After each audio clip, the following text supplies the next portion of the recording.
Jesus, manso e humilde de coração, fazei o nosso coração semelhante ao vosso. Maria, Rainha dos Apóstolos, rogai por nós. Queridíssimos irmãos, amadas irmãs, a todos desejando um bom e feliz dia, celebramos hoje a solenidade da mais alta importância na Igreja Católica, a solenidade dos Santos Apóstolos Pedro e Paulo, colunas da Igreja, apóstolos de nosso Senhor Jesus Cristo e, por assim dizer, fundamento da nossa fé, uma vez que rezamos o credo, creio na Igreja una, santa, católica e apostólica, ou seja, acreditamos toda a estrutura doutrinal que a Igreja possui é testemunho dos apóstolos. Nossa fé é profundamente apostólica, desde a sua raiz até a ponta, fio de cabelo das suas mínimas ações. A Igreja faz, vive e celebra aquilo que os apóstolos viram, viveram e celebraram. São os dois grandes apóstolos colunas da Igreja, como a gente aprende desde criança. A Igreja tem história, a Igreja tem uma raiz. A Igreja não é coisa inventada há 10 anos, há 12 anos, há 15 anos, há 20 anos. Se aprofundarmos no terreno da história, veremos que a Igreja é a única, a Igreja Católica, é a única verdadeiramente fundada por nosso Senhor Jesus Cristo. E depois, o que vem ao longo da história é consequência disso, é desdobramento disso. Ouvimos a primeira leitura de hoje narrar um dos primeiros hábitos da comunidade cristã em relação a Pedro. Pedro estava preso sob a ordem de Herodes, que desejava apresentá-lo o mais cedo possível para a população, vendo que a morte de Tiago, a espada, agradava aos judeus. Herodes decidiu também, planejou, parece, fazer a mesma coisa com São Pedro. Ora, à noite, vigiado por 16 guardas, ladeado por mais 2, São Pedro sai da prisão. Pensava que era um sonho, porque uma coisa dessas é mais plausível em sonhos do que na realidade. São Pedro é libertado. O coração da primeira leitura aparece aqui, no versículo 5. Enquanto Pedro era mantido na prisão, a Igreja rezava continuamente a Deus por ele. É hábito, portanto, da Igreja rezar pelo Papa. Mas o Papa não precisa, o Papa é amigo de Jesus, é o segundo na hierarquia, o 02. A Igreja rezava continuamente a Deus pelo Papa. Então já poderíamos tirar daqui nós para casa e encerrar a pregação, porque esse é um hábito que tem desaparecido da vida dos cristãos, dos católicos. Rezar pelo Papa, rezar pelas intenções do Santo Papa, querer bem ao Papa, porque a gente só reza por aqueles a quem a gente quer muito bem. É muito mais difícil rezar para aqueles que não nos são muito simpáticos. Rezar pelo Papa porque amamos o Papa, dependemos do Papa para sermos a Igreja verdadeira de nosso Senhor Jesus Cristo. Como Paulo escreveu hoje na segunda leitura, também Pedro poderia dizer: combati um bom combate. Palavra bonita, né? Para uma vida militar, então, combati um bom combate. Existem combates maus, aqueles que combatem pelo mal, combatem para defender seus próprios interesses. Esses são combates péssimos. Combater o bom combate significa lutar para fazer a vontade de Deus, lutar para fazer a Igreja progredir e não no bolso, lutar para que os outros sejam santos, e eu também nesta luta acabarei por ser santo, na graça de Deus. Ou seja, o bom combate da fé, da religião, da virtude, o combate pela civilização cristã. Pois bem, amados irmãos e irmãs, hoje, 29 de junho, é o dia tradicional em que a Igreja celebra, não propriamente a morte dos 2 apóstolos, porque um morreu um ano, o outro morreu 3 anos depois. São Pedro é crucificado da cabeça para baixo no ano 64. A ordem mandada pelo grande imperador, famoso pelo menos, Nero. 3 anos depois, no ano 67, São Paulo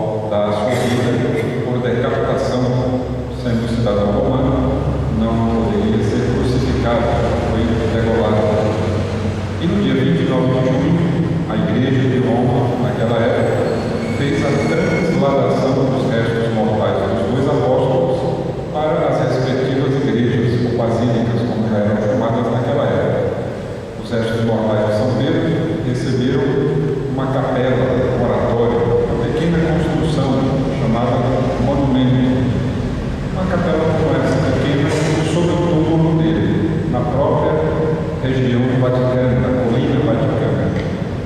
Séculos depois, vemos aquela imensa Basílica de São Pedro, exatamente construída sobre o túmulo do apóstolo São Pedro. Metros e metros e metros abaixo do altar está o túmulo de São Pedro. Isso é o fundamento da nossa fé. Isso é interessante demais. E os restos mortais de São Paulo Apóstolo levados para a sua basílica até hoje existente, a Basílica de São Paulo, extra-muros, fora dos muros da cidade de Roma Antiga. São duas grandes basílicas patriarcais, indulgenciadas, né? Podendo visitá-las, vale a pena, vale a pena. Belíssimas. E mais que belíssimas, verdadeiras. Expressão da verdade, do amor impartido, do amor à igreja. Porque aí dá sentido a dar a vida, né? Dar a vida pela igreja, pela qual Jesus também deu a sua vida. Aí está a grandeza da igreja. Jesus fala no Evangelho segundo Mateus, como escutamos, a respeito de Pedro, a respeito da igreja e a respeito de nós. A respeito de Pedro, o que diz Jesus? Tu és Pedro, tu és a pedra, tu és a rocha, fundamento. E sobre essa pedra edificarei a minha igreja. Veja que palavras eloquentes, potentes, grandes. A minha igreja. Jesus não tinha e não tem intenção de ter as minhas igrejas. Ele falou no singular, a minha igreja. E falou, eu imagino com os meus botões de batina, com um marido amorosíssimo que fala a respeito da sua esposa. Quem é essa, meu irmão? Padre, esta é a minha esposa. Você não tem outra igual, não quero concorrente. Esta é a minha esposa. O singular e com um sentimento de pertença muito forte. É a minha esposa. Assim disse Jesus. Tu és Pedro, e sobre esta pedra edificarei a minha igreja, como o meu próprio corpo. Ele defenderá. Esse é um amor acentuadíssimo. E daí brota para a igreja toda a teologia patrimonial. Né? Quem é o esposo deve ser Jesus Cristo. Quem é a esposa deve do lado deve ser a igreja católica. Um amor indissolúvel, fiel e perpétuo. Assim como o amor de Cristo pela igreja e da Santa Igreja para com o seu esposo Cristo é indissolúvel, uno e perpétuo. Não existe um texto mais agradável para fundamentar a teologia do matrimônio. A minha igreja. Substituo a minha esposa, a minha lavoura, o meu rebanho, tem o mesmo efeito. É a mesma equivalência teológica. A mesma equivalência teológica.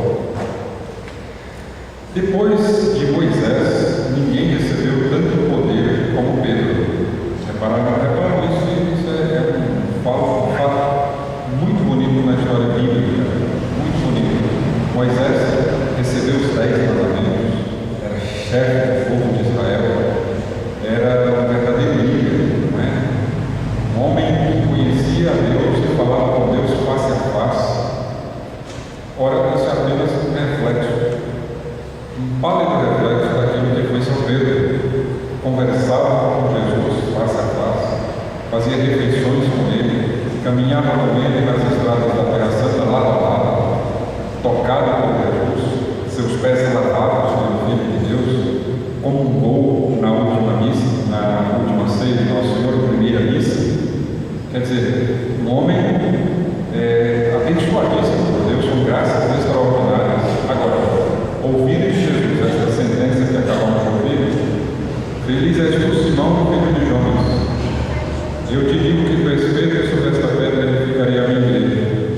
Eu te darei as chaves do reino dos céus. Só Pedro escutou essa expressão. É uma palavra de Cristo para Pedro. Eu te darei as chaves do reino dos céus. É muito poder na mão de um homem só. Reparem a expressão, na mão de um homem. Papa não é Deus. E nem Papa pode ser Deus. Isso é impensável. Não se pode nem cogitar Papa ser uma divindade. Nunca pensamos nisso. O faraó do Egito pensava isso. Os reis antigos pensavam que eram divindades, né? Muitos achavam que Alexandre Magno, grande conquistador europeu, era uma divindade, um semideus. Não. A igreja nunca pensou que o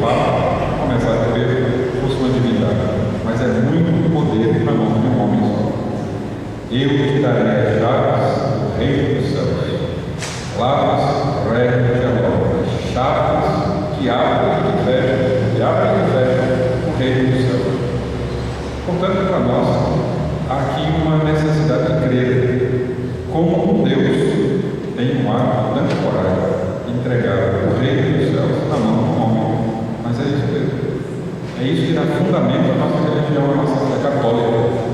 A confiança de Deus na sua igreja, a proteção de Deus para guiar a sua igreja e a visibilidade de um chefe humano, frágil, limitado, para guiar o rebanho da igreja, o Papa. Depois de Pedro, vieram outros. Isso é muito interessante também lembrar. Jesus Cristo não queria a sua igreja apenas por 20 anos, 30 anos, ou 33 anos, como sabemos que Pedro governou em Roma, 33 anos.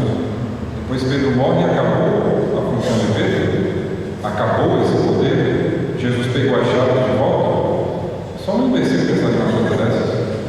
A igreja está no mundo e continua viva e potente, indestrutível, porque as chaves continuam por aqui, bem guardadas, na mão de um homem só.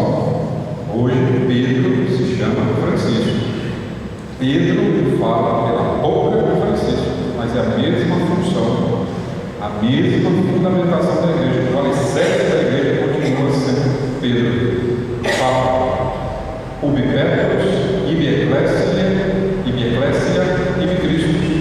Onde está Pedro, aí está toda a igreja, aí está Jesus Cristo. Onde é que está a igreja fundada por nosso Jesus Cristo, na face da terra? Ali, Francisco, Papa. Quem quiser ser deste rebanho, siga-o. Quem não quiser ser deste rebanho, é fácil, mas a igreja está ali, visivelmente representada por um homem com grande poder. Claro, sendo assim, a gente percebe a fragilidade humana. A fragilidade humana até aparece nisso. Jesus sabia que Pedro, a pergunta central seria essa, vamos direto ao assunto, né? Sem mais sem menos, sem rodeios. Pedro era a melhor pessoa a ser escolhida para ser o primeiro Papa. Será que Jesus acertou na escolha logo no início? Se a gente vai reparar bem na Escritura, nos santos evangelhos propriamente dito, Pedro não tinha muitas qualidades de um grande chefe. Primeiro, era tremendamente analfabeto. Até o fim da sua vida, São Marcos foi o secretário dele. Anotava as pregações. O Evangelho de São Marcos, na nossa Bíblia, é um resumo das pregações de São Pedro. Marcos acompanhou São Pedro para Roma, viu o martírio de São Pedro, depois, mais tarde, escreveu o Santo Evangelho segundo Marcos. Então, São Marcos era o secretário, copista, o legista, o amanuense de São Pedro. São Pedro não sabia nem ler nem escrever. Como Jesus faz uma coisa dessa? Coloca a igreja inteira na mão do analfabeto. Quando chegar no céu, se chegarmos lá, vocês perguntam para São Pedro. Ou se quiserem, eu pergunto em nome de vocês, se alguém tiver medo. Tranquilamente perguntaremos. Depois, vemos um São Pedro que tem muito fogo de palha, mas na hora H não rende. Senhor, se és tu sobre as águas, manda que eu vá ao encontro. Jesus disse: vem. Pedro começa a caminhar, tem medo do vento e começa a afundar. Se fosse um monstro marinho, um monstro do Lago Ness, sei lá que aparecesse ali, São Pedro poderia ter medo. Teve medo do vento. Um chefe militar que tivesse medo do vento nunca seria general. Se saísse, seria um erro tremendo, não é verdade? Uma mulher está namorando com um rapaz, está noiva desse rapaz, de repente dá uma ventania, um rapaz grita feito uma donzela até do lado. Acabou o noivado a vida inteira. Já vai ter que saber, vai ter festa, vai ter povo. Um homem que tem medo do vento e afunda. Assim aconteceu com São Pedro, não estou inventando nada. Começou a sentir o vento, apavorou-se e começou a afundar. Se não fosse Jesus segurando na mão de Pedro, homem de pouca fé, por que idade, Pedro teria morrido afogado.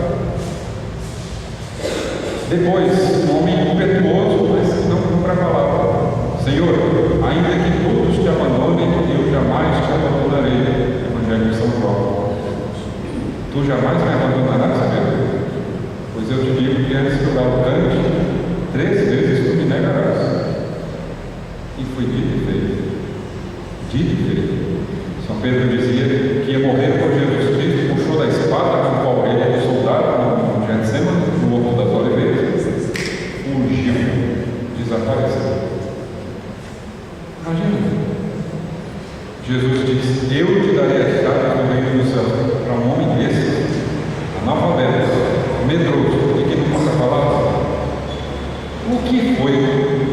Que graça que Jesus, nosso Senhor, encontrou em São Pedro para dar-lhe o poder de governar a igreja inteira, já que não eram qualidades humanas que hoje em dia são muito claras, são básicas, são indispensáveis para qualquer rei, seja um pai de família, seja um rei da Espanha agora, assim, empossado.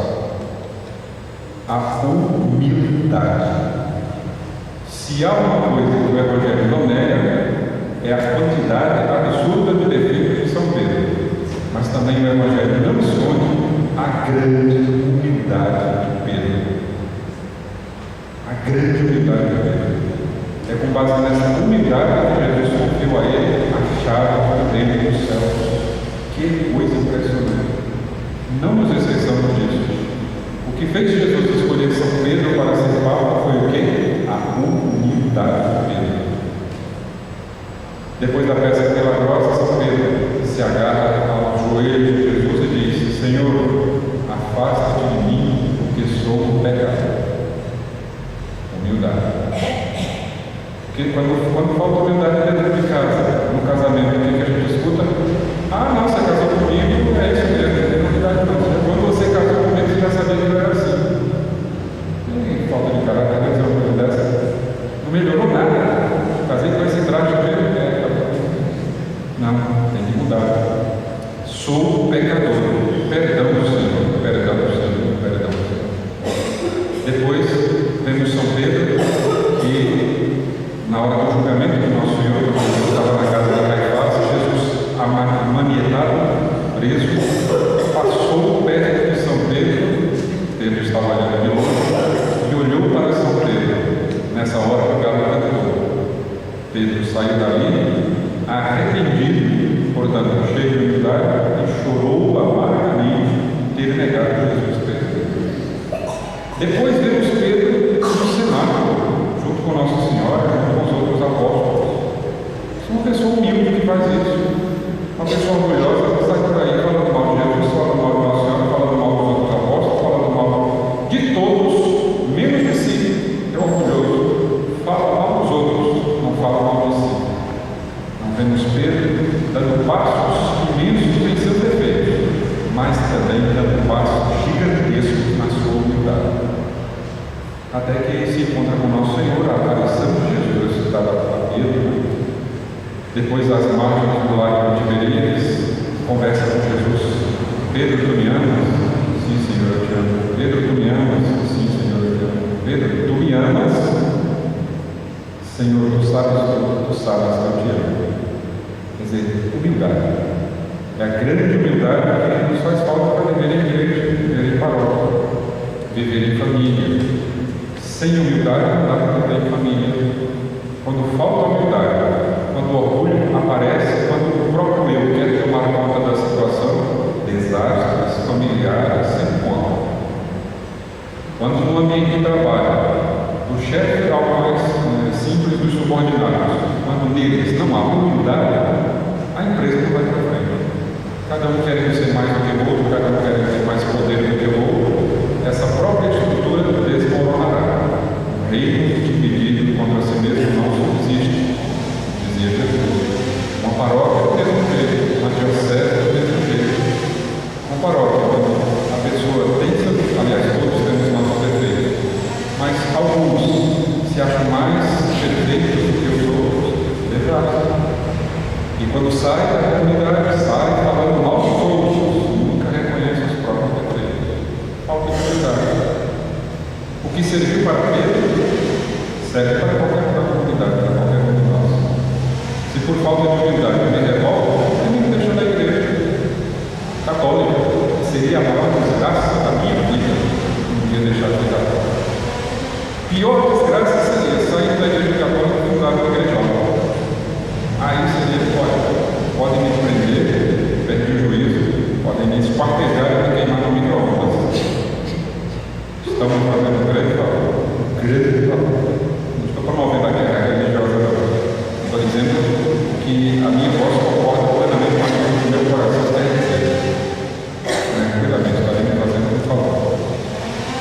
Então, essa seria a nossa meditação desta semana, nosso dever de casa desta semana. Com qual humildade eu frequento a Igreja Católica Apostólica Romana? Com qual humildade, com que intensidade, melhor dizendo, é a minha humildade para participar de uma pastoral ou simplesmente para ir à missa? Se eu vou à missa para julgar os outros, se eu vou à missa para esquadrinhar o Papa, se eu vou à missa para julgar o Papa, se eu vou à missa para reclamar do feito da bandeira, não está me faltando humildade, evidentemente, porque Deus não me fez juiz de ninguém, me fez certo de todos. Tenho que ir para servir, tenho que ir para ajudar, tenho que ir para obedecer, tenho que ir para estar à disposição dos outros. Esta é a finalidade de ser católico. Como é feliz o católico que descobre que este é o caminho da religião. Humildade. Jesus não está precisando de gente de diplomas, porque ele escolheu um analfabeto para ser o primeiro papa. Nosso Senhor não está procurando gente que pregue bem, porque o que é a nossa pregação diante de nosso Senhor Jesus Cristo? O que é a verdade? A nossa pregação é um zum de abelha, é um zunido de mosca diante das palavras do nosso Senhor Jesus Cristo. Nosso Senhor Jesus Cristo não está precisando de gente corajosa assim, e enfrentar. Ele sabe que a gente dá um vento para a gente já se assusta. Né? Ele está precisando de gente humilde para as famílias, para os ambientes de trabalho, para as paróquias. Gente humilde. Uma pessoa humilde, cheia de fé, é uma potência, vocês nem imaginam. Uma pessoa analfabeta, cheia de fé, é uma bomba atômica na face da terra, capaz de grandes coisas. Humildade. Então, cada um de nós faça essa revisão de vida. Não é? Como anda a minha humildade, o meu espírito de serviço, quais são os meus interesses dentro da minha família, dentro da religião, do meu ambiente de trabalho. E tenho certeza que São Pedro, Paulo do céu, juntamente com São Paulo, de quem falaremos numa próxima ocasião, mais detalhadamente, São Pedro nos ajudará a encontrar esse caminho. Para ele não foi fácil. Imagine uma pessoa impetuosa, uma pessoa temperamental, uma pessoa forte como era São Pedro, encontrar o caminho da humildade não deve ser nada fácil. Mas é o caminho. E é bom, e é bonito, e é delicioso o caminho da humildade. E Nossa Senhora também, Rainha, que se faça serva do Senhor, nos ajude a encontrar esse caminho. Então faz muita falta, mas faz muita falta. Ave Maria, cheia de graça.